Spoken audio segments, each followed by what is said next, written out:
Una persona puede tener todo y ser pobre, y puede no tener nada y ser rica. Mirá vos qué interesante. Pero no automáticamente. El tema de la pobreza es un tema que merece ser conocido más en profundidad. Sí, fíjate vos que la pobreza en sí misma, el concepto de pobre, quiere decir eso de no tener nada. Es decir, es un concepto hueco, es un concepto vacío. Eh, y justamente en este tiempo de gran materialismo y consumismo, una persona que no tiene nada no es nada. Es muy interesante esto, porque la pobreza se define justamente por la falta de algo, por la ausencia de algo y no por la presencia de algo. Entonces, es normal que los sociólogos van a decirte que los pobres son invisibles.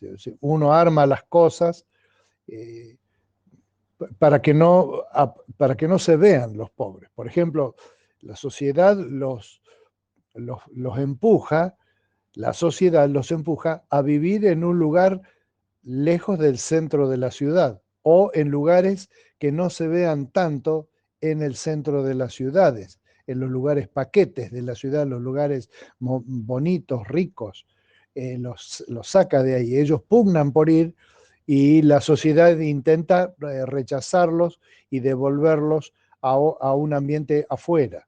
Incluso mucha gente ingenua han hecho propuestas de, por ejemplo, hacer una especie de ciudad para pobres en algún lugar y entonces mandarlos a todos los pobres para allá para que los ricos tengan el gusto de estar en un lugar de exclusividad. Y vos fíjate que eso, así funciona el tema de las villas, por ejemplo, que es la forma no planeada directamente o tácitamente de sacar a los pobres del centro de las ciudades, donde están las galerías más pitucas, y sacarlos para algún lugar donde no molesten, porque siempre van a estar pidiendo y necesitando.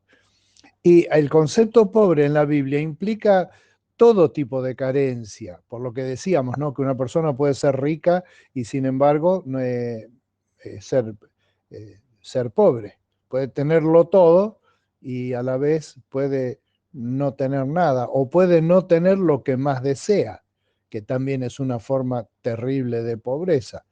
Es decir, lo que quería decir con toda esta vuelta es, en primer lugar, fíjate que una característica de la experiencia humana, de nosotros, los seres humanos, es que podemos estar llenos en algún área de nuestra vida y vacíos en otra.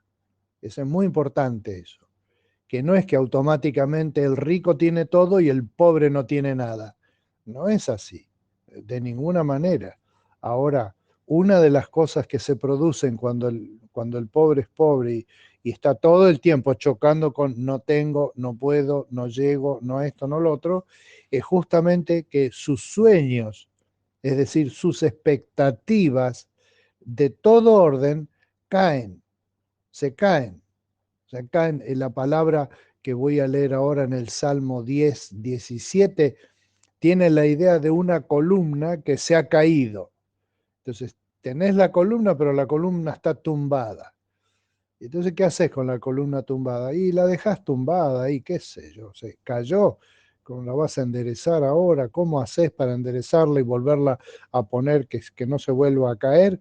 Y el pobre es una persona que está rodeado en su vida de columnas tumbadas, de paredes derruidas. Y si vos te fijás la característica visual de un ambiente pobre, justamente ropa tirada por todos lados, juguetes rotos, paredes semi-derruidas, techos que llueven, la precariedad. Y entonces mucha gente ignorante dice, ves, es que los pobres son descuidados, ¿no? Los pobres no quieren trabajar. Es que aún eso, por ejemplo, lo de ir a trabajar, que desgraciadamente muchas veces las políticas de nuestros pueblos impiden que mucha gente tenga esa columna levantada, esa esperanza, esa posesión preciosa que es: yo voy, hago mi trabajo y cobro mi plata y me la gasto en lo que yo quiero. Y se le roban eso, incluso dándole plata. Muchos de los planes, yo tengo una opinión personal de esto, ¿no es cierto? De este problema de que la sociedad está inundada de planes, todos los gobiernos populistas lo hacen. Justamente lo que hacen es, les pagan a los pobres, pero les tumban las columnas. Le tumban la columna esa, que es la que le da orgullo a esa persona que viene a su casa de trabajar en un lugar, a algo, viene y con algo de lo que él ganó, le trae unos caramelos a sus hijos. Y no hay felicidad más grande para él cuando ve que los chiquitos suyos vienen y comen esas golosinas que él les trajo, que él se las ganó.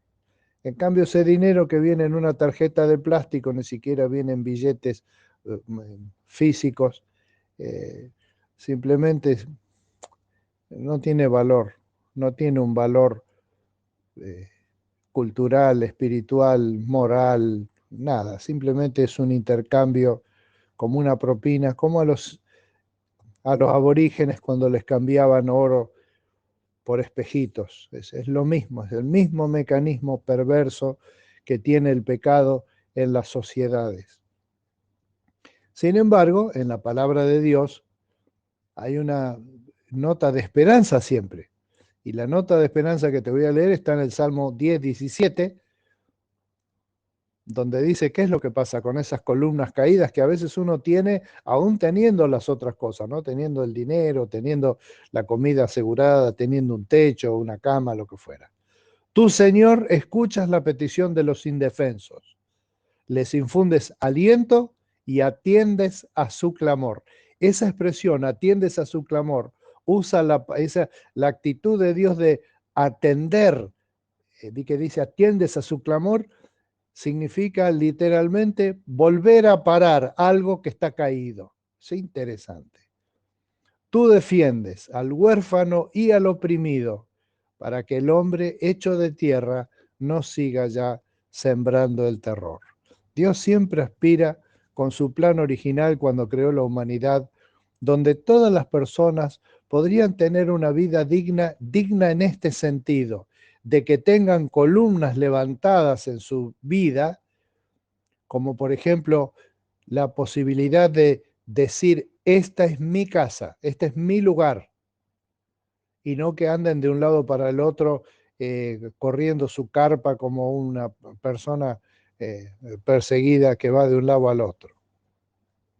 Que tengan su trabajo, que tengan su dignidad en el alimento que comen, que tengan su educación para que puedan prosperar en la vida y tengan esa columna, la columna de puedo prosperar, puedo cambiar, puedo ganar más, puedo estudiar más, puedo ayudar más, puedo algo más.